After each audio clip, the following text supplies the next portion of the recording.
Ya, assalamualaikum warahmatullahi wabarakatuh. Alhamdulillah alamin wassalatu wassalamu ala asyrafil anbiya'i wal mursalin sayyidina Maulana Muhammad wa ala alihi wasallam ajmain. Amma ba'du.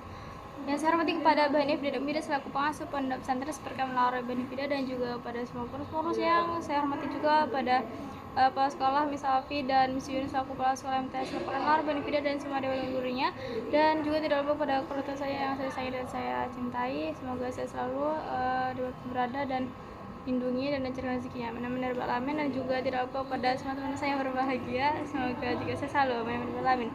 Perkenalkan, nama saya Valentin Dibia, terus saya dari kelas 9 MTS Al-Quran Al-Arabian Fida. Jadi saya akan mempresentasikan tema jenis saya yang berjudul tentang ketergantungan antar uang dan pengaruhnya. Ya, belajar di PS.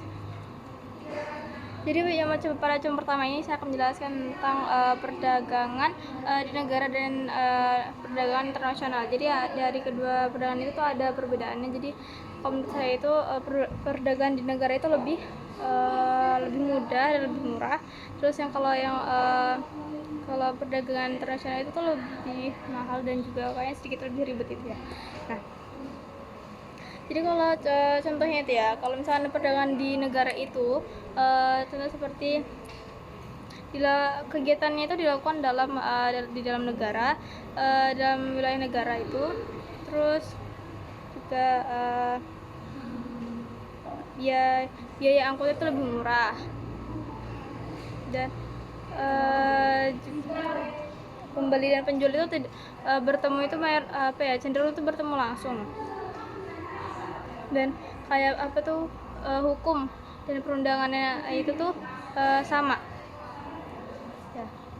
Lanjutnya kalau misalkan perdagangan internasional tuh kebalikannya seperti kayak kegiatan itu dilakukan antar negara, dan kayak biaya angkutnya itu lebih mahal, dan juga biasanya itu pembeli dan penjual tidak bertemu langsung, dan biasanya itu mata uangnya berbeda. Kalau yang negara itu sama mata uangnya, terus juga pasti berbeda, jadi harus menggunakan devisa. Kalau internasional itu dilakukan pajak atau bea,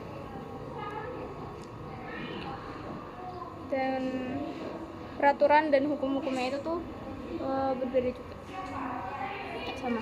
Oke, selanjutnya lagi pada coba yang kedua. Jadi dia menjelaskan tentang faktor perdagangan internasional. Jadi itu faktornya perbedaan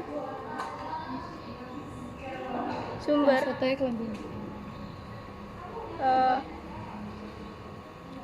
perbedaan jika sumber daya antar negara, sumber daya alam antar negara, perbedaan tingkat kualitas sumber daya, dan perbedaan ilmu pengetahuan dan teknologinya, perbedaan budaya dan suatu bahasanya, dan beda harga, barang,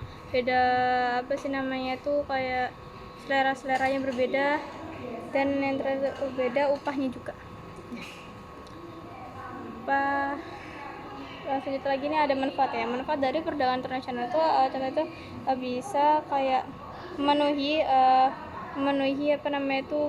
barang atau jasa, juga bisa kayak mengembangkan, mengeksporkan produksi ya, kalau terbaru gitu.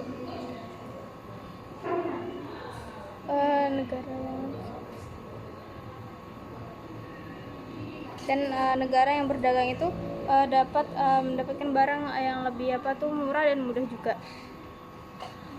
dan menciptakan spesialisasi produk, meningkatkan meningkatkan persahabatan antar negara juga. Nah, juga pendapatan meningkat melalui devisa, mendorong pertumbuhan ekonomi dan